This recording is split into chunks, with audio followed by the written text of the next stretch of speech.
여러분 안녕하세요. 고재익의 온라인 비뇨기과. 오늘은 전립선 두 번째 시간, 전립선 비대증에 대하여 라는 주제로 이야기를 한번 해보도록 하겠습니다.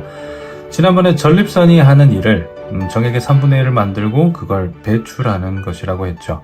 전립선의 위치는 방광 바로 아래 요도의 시작 지점을 감싸고 있다, 그렇게 말씀을 드렸습니다. 그래서 전립선은 소변이 내려가는 길과 정액이 나가는 길을 만나게 해주는 그런 인터체인지 역할을 한다라고도 설명을 드렸습니다. 이런 전립선이 적절하게 성장하면 정액이 많이 나오고 정액을 강하게 배출할 수 있어서 유전자를 퍼뜨리는 데 더 도움이 될 수 있습니다. 그래서 남자의 몸은 남성 호르몬의 도움을 받아서 전립선을 성장시키는 경향이 있습니다. 전립선이 성장을 하게 되는 가장 주된 동력원은 남성 호르몬인데요. 남성 호르몬의 여러 형태 중에서도 주로 DHT라고 부르는 성분에 의해서 전립선은 성장하게 됩니다. 남성의 몸은 계속 일정한 패턴으로 호르몬을 분비하기 때문에 나이가 들수록 전립선은 조금씩 계속 커지게 됩니다.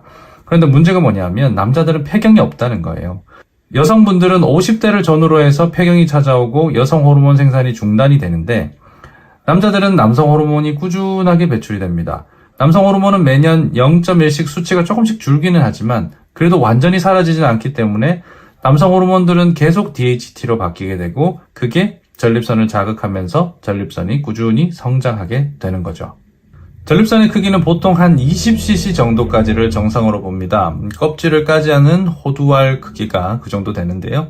그 이상으로 자라면 불편 증상을 만들어낼 수 있다고 판단해요. 전립선은 아까 말한 것처럼 대부분의 사람들에서 자라기 때문에 결국 많은 남성들은 전립선의 크기가 20cc를 넘기게 됩니다. 한 40대 중반만 돼도 전립선 크기가 20cc를 넘기는 사람들이 꽤나 많이 생깁니다. 이렇게 커진 전립선은 테니스 공 크기만큼 크게 자라기도 해요. 호두와 테니스 공은 사실 큰 차이가 있죠. 정상이 20cc지만 비정상적으로 자라는 전립선은 100cc를 넘기기도 합니다. 드물게는 150cc를 넘기는 경우도 있죠. 전립선이 커지면 그냥 커지는 거지 그게 뭐 특별히 문제가 되나 이렇게 생각할 수가 있는데 커진 전립선은 생각보다 많은 문제를 일으킵니다.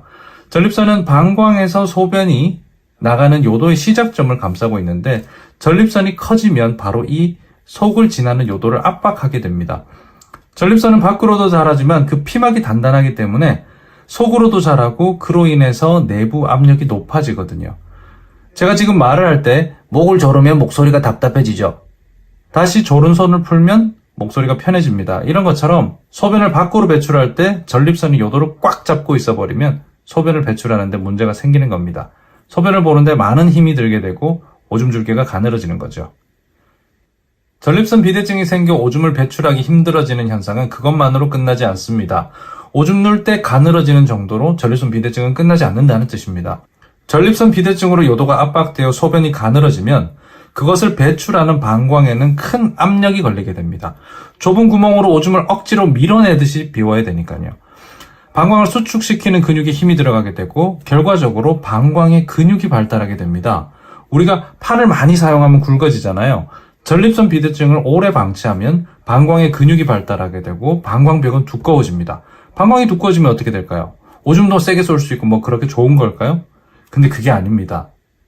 방광은 풍선처럼 얇고 잘 늘어나야 좋습니다. 그래야 많은 소변을 저장할 수 있어요. 반대로 줄어들 때는 확실하게 작아져야 합니다. 방광벽이 얇아야 그게 가능하겠죠. 그런데 방광벽이 두꺼워지면 어떻게 되죠? 풍선 같아야 하는 방광이 타이어처럼 변하게 되죠. 많이 팽창할 수가 없고 완전히 작아질 수도 없습니다. 그러면 소변을 많이 가질 수 없게 되고 완전히 비워낼 수도 없게 되죠. 만약에 300cc를 저장할 수 있는 방광이 있다고 칩시다. 젊었을 때는 용량이 300cc였는데 전립선 비대증 때문에 300에서 200짜리 방광으로 용량이 줄었다고 생각해봐요. 일단 100cc에 손해를 보고 들어갔죠. 평소보다 100cc를 덜 저장할 수밖에 없는 겁니다. 그런데 이 방광벽이 단단하기 때문에 담고 있던 소변을 모두 배출하지 못하게 되고 늘 50cc 정도 방광에 남아있다고 생각해보세요. 그러면 평소에 300cc의 방광을 가지고 있던 사람이 전립선 비대증을 오래 겪으면서 방광 용량이 150cc로 바뀌게 됩니다. 소변을 담을 수 있는 그 용량이 절반으로 작아지는 겁니다. 방광벽이 두꺼워지면서 생기는 변화는 용량뿐만이 아닙니다. 방광에는 어느 정도의 소변이 담겨 있는지 측정하는 압력 센서가 신경다발이 박혀 있습니다. 이 센서에 주어지는 물리적인 자극이 방광에 소변이 가득 차 있다는 신호를 뇌로 전달하게 되고 우리는 적절한 시기에 소변을 비우러 화장실에 갈 수 있는 겁니다. 그런데 방광이 두꺼워지면 이 센서에 필요 없는 자극이 가해지면서 방광에 소변이 얼마 담겨 있지도 않은데도 소변이 꽉 차 있다는 느낌을 느낄 수 있습니다. 이 때문에 당연히 여러 불편이 생기게 되죠. 자, 지금까지 전립선 비대증으로 인해 일어나는 전립선과 요도, 방광의 변화를 알아봤습니다. 그럼 이런 변화는 어떤 증상들을 만들어낼까요?